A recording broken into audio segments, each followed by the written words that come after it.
Abundance and spiritual awakening.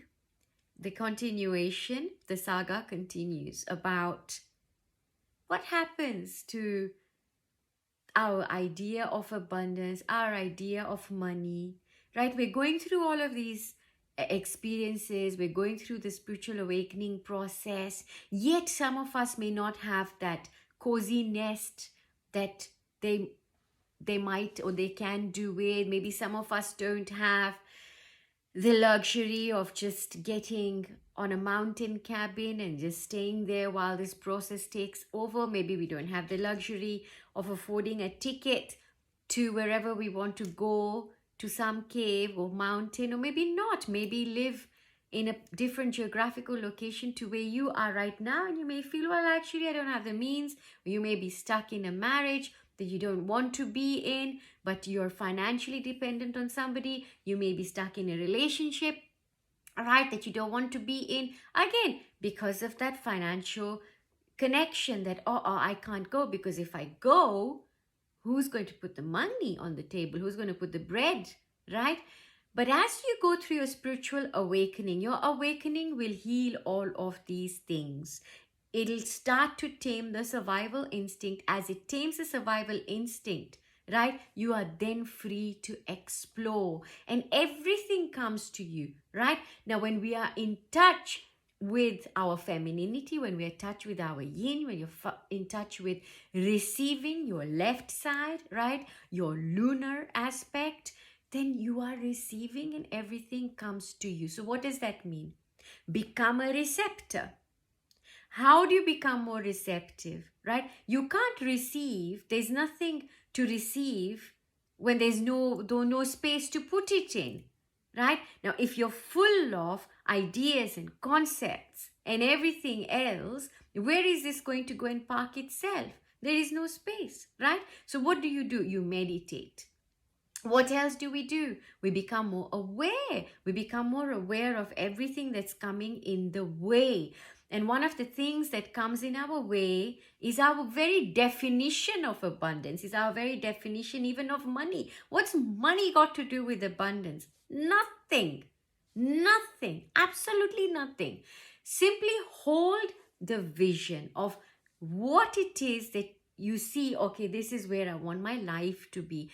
I want to live in this home, right? Because I can operate from this home. I can do this or I can do the other things, whatever it is that you want to do, without thinking about, okay, how am I going to buy this house? Yeah. And as long as this buying of that house is in alignment with your 5D self, with your higher self, right? And that's why when you're going through your awakening process, you'll be more in alignment with that.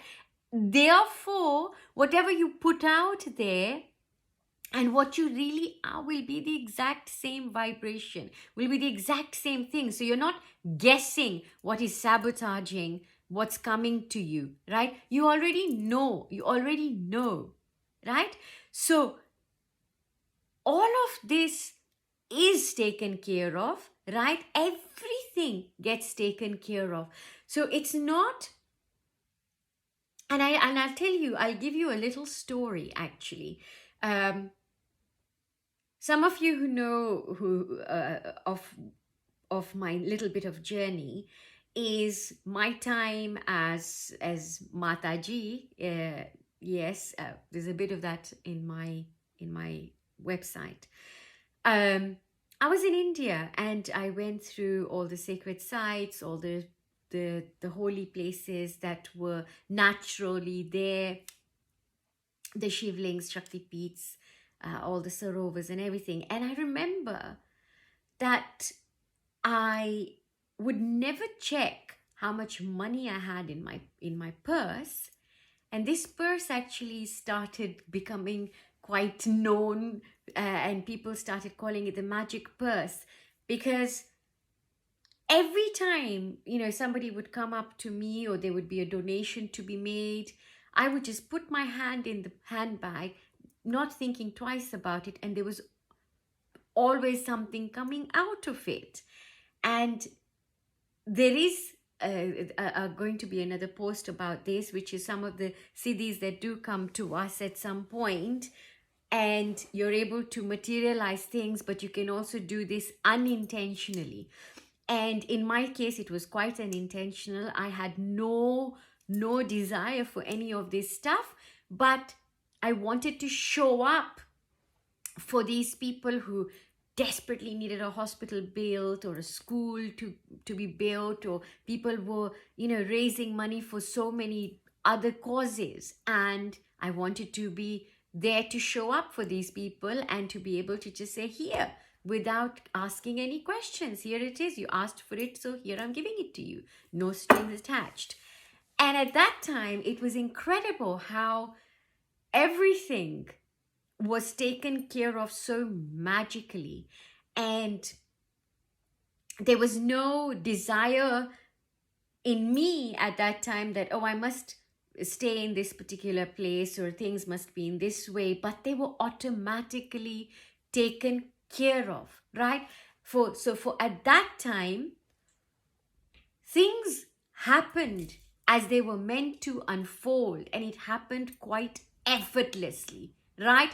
So where we are right now, it's happening effortlessly too. So sometimes if something is not happening, right, it's probably not happening because either that's not the time or that's not for you, right? So it won't necessarily mean that you're not already in your 5D spirit set, but perhaps it's not for right now, or it's not where we are meant to be right now, right?